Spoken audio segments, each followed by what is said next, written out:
Meraki back on the Crafty Meraki YouTube channel, and today we are going to make more boxes with the Capture My Heart Meraki Paradise. So, if you haven't seen these before, this is what they make, and it's super simple. It's so much fun. You just cannot go wrong. So it comes with the two different pieces. So they have different bits at the bottom so that they interlock properly, and then you have two hearts that actually cut out three pieces, so you get an outline, a solid heart, and then also the love bits. Now I am going to make a pink box today, and I am using honeysuckle cardstock from Concord and 9th. This I've cut like perfectly in the middle, and with that you actually get both of these pieces cut out with just one A4 sheet of paper. So super clever, and you don't need a bigger die cutting machine. I'm using my Platinum 6, and you can see it's going through perfectly. And here is piece number 1, and then we are going to do piece number 2. So today we're only going to be making one box, but if you are interested in seeing how to make more boxes, I actually have a video on my own personal channel where I am making lots of boxes. So I will link that down there in the description box in case you want to check that out.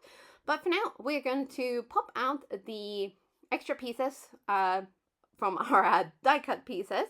And don't forget to save the leftover bits, because it's big enough to cut out some hearts or other, strips to decorate your boxes or whatever. But for now, we are going to get to the actual folding. So the only thing that you need to worry about is that the rounded tops or rounded bits at the top, they are the only ones that fold outwards. So you want to fold it towards the outside side of the cardstock. The others you fold inwards. And if you want to use a bone folder to make sure that those lines are crisps, I just had some crisps, that's why I'm thinking of crisps. Yes, that is, that's chips in America, yeah.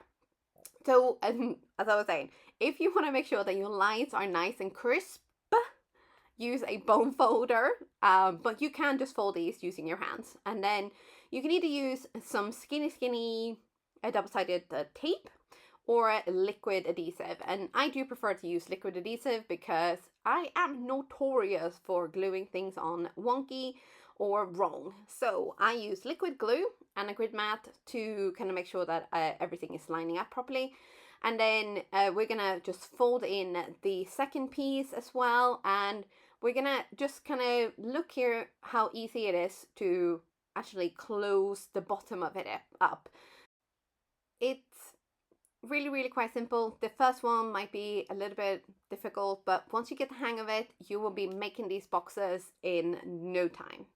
So once we have made sure that all of the glue is set and has cured a little bit, we're just going to make sure that there isn't any escaping. You can clean up any escaped liquid glue just by sweeping your finger along that seam, and there is your first box done.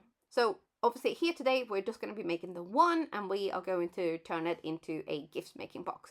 So I've actually used a die cut from the Tinsel Ornament, and I'm also going to be using a bow from the Take a Bow set. I have lots of these already die cut out because I have a little bit of a problem. I can never stop at just one. So these are actually Christmas themed die cuts, but this will show you that you can stretch them out and use them for other things as well. Now here, I know I've done something that might make some people go, oh, she didn't. But yes, I did. I cut a sentiment in half to make sure that it fits on my little tag here. So if you just cut a straight line, you can actually then fit these back together quite easily and line them up straight. Now, I know not everyone is going to want to cut their sentiments, so you can mask off instead if you prefer to do that, but I decided to be brave and bold and I cut them out. So I've also stamped up the little banner, and this is from the Roaring Good Time stamp set.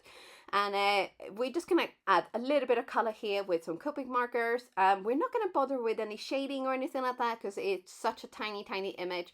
It is just about adding some color to the tag to make it fun and sort of, you know, because you want it to be fun because it's for a birthday. So here we are going to actually start kind of putting our box together. Now, take it from me, and you're gonna want to skip the tying up the box unless you put something in it first. Luckily for me, this is just going to be a decoration, so I'm not going to have to cut this open and then put on another bow later.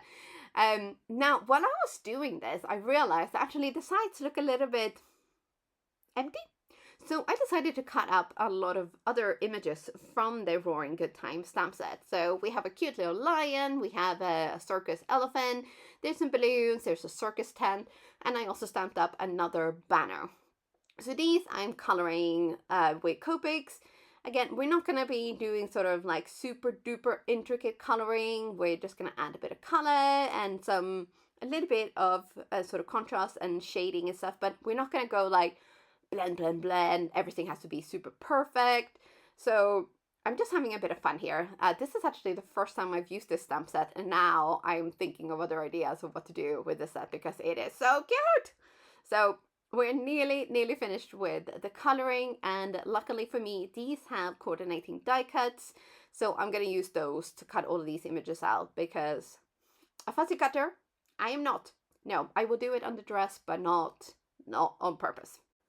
Now, for instance, if you wanted to do like party favors for a birthday party, I wouldn't really kind of recommend sitting here and coloring maybe 20, 25 of these images for 25 different boxes. So what I would do is color the images in and then scan them and have them printed by either like a normal printer or go to a printer and then cut them out with a coordinating die cut, because that will save you a lot of time. So here we have our little box and we have our images, and we are going to add these to our gift box. So the circus tent is so big that it's just gonna go on, and it's gonna go on the side underneath the kind of gift tag itself.